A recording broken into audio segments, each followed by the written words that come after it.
का अंत। आज की कथा है नरकासुर वध की, श्री कृष्ण की सबसे चमत्कारी और स्त्री सम्मान की रक्षक कथा। बहुत समय पहले पृथ्वी पर एक शक्तिशाली असुर का जन्म हुआ। उसका नाम था नरकासुर। लेकिन ये कोई साधारण राक्षस नहीं था। वो धरती माँ, भूदेवी और भगवान विष्णु के वराह अवतार का पुत्र था। जब वराह अवतार ने हिरण्याक्ष का वध किया और धरती को समुद्र से निकाला, उसी समय धरती ने उनसे एक पुत्र का वरदान मांगा।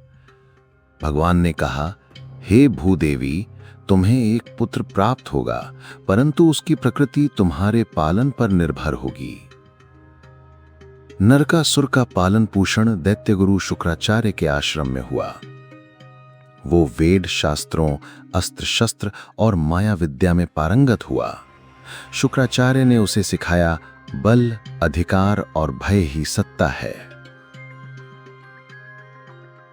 नरकासुर ने तपस्या करके ब्रह्मा जी को प्रसन्न किया और वरदान मांगा, कोई भी देवता, असुर या पुरुष मुझे पराजित न कर सके। ब्रह्मा ने कहा, तथास्तु, परंतु तुम एक स्त्री द्वारा मारे जा सकते हो। नरकासुर को लगा, यह तो कोई बात ही नहीं, कोई स्त्री मुझे कैसे पराजित कर सकती है। उसके अहंकार ने अब ब्रह्मांड को हिलाना शुरू कर दिया। एक एक करके नरकासुर ने स्वर्ग पर चढ़ाई कर दी। इंद्र को पराजित कर अमरावती से भागने पर मजबूर कर दिया। वरुण देव का पाश, कुबेर का खजाना और इंद्र की ऐरावत को छीन लिया। मणिकर्णिका पर्वत पर एक असुरों का दुर्ग बनवाया जो अदृश्य और अभेद्य था। फिर जो उसने किया, उसने सारी सीमाएं पार कर दी। उसने 16,100 कन्याओं का अपहरण कर अपने किले में बंद कर लिया। राजकुमारियां, ब्राह्मण पुत्रियां, ऋषियों की बेटियां, देव कन्याएं, सभी को। मैं सबसे शक्तिशाली हूं, मुझे कौन रोकेगा। स्वर्ग के देवता हार कर पहुंचे द्वालिका। इंद्र, वरुण, अग्नि, ब्रह्मा सभी श्री कृष्ण के चरणों में गिर पड़े। हे माधव, अब आप ही हमारी रक्षा कर सकते हैं। नरकासुर हमारे अस्तित्व के लिए संकट बन चुका है। श्री कृष्ण ने शांत भाव से सब सुना, फिर बोले, जब अधर्म हद पार कर जाए, तब धर्म की रक्षा के लिए मुझे चलना ही होता है। सत्यभामा, श्री कृष्ण की पत्नी, वहां थीं। वे स्वयं भूदेवी के अंश थीं। उन्होंने कहा, हे नाथ, जब धरती की बेटियां कैद हैं, तब एक स्त्री का युद्ध में जाना भी आवश्यक है।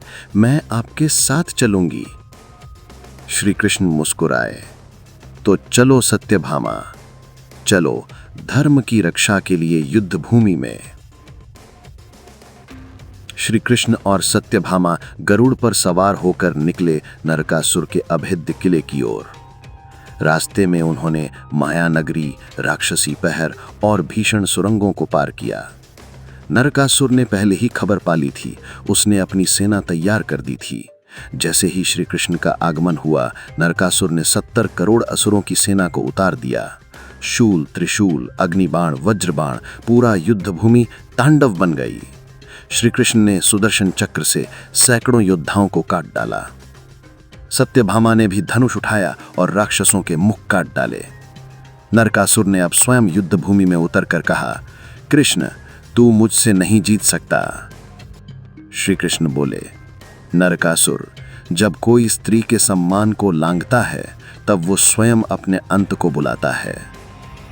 अंततः जब युद्ध अपने चरम पर पहुंचा, श्री कृष्ण ने नरकासुर को भूमि पर गिरा दिया, परंतु उन्होंने वध नहीं किया।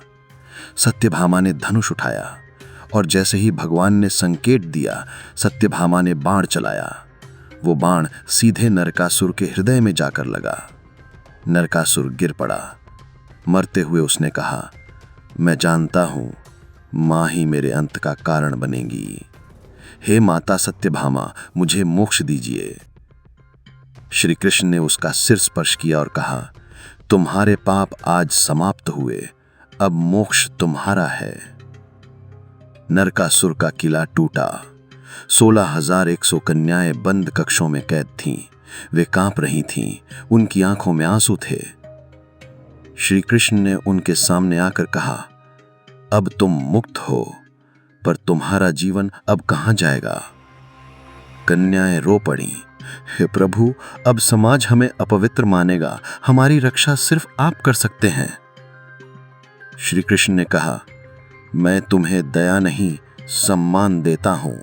मैं तुम्हें पत्नी रूप में स्वीकार करता हूं, ताकि कोई भी तुम्हें कलंकित न कर सके।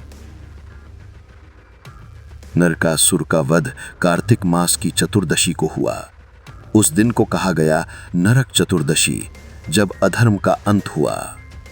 इस दिन को दिवाली के पहले दिन मनाया जाता है। इस दिन तेल से स्नान करना, दीप जलाना और पापों से मुक्ति की प्रार्थना, यही नरकासुर वध की स्मृति है। कोई भी शक्ति, वरदान या सेना स्त्री के सम्मान से ऊपर नहीं हो सकती। जब धर्म संकट में हो तो अवतार आवश्यक हो जाता है, और सच्चा देवता वही है जो पराजित को भी मोक्ष देता है।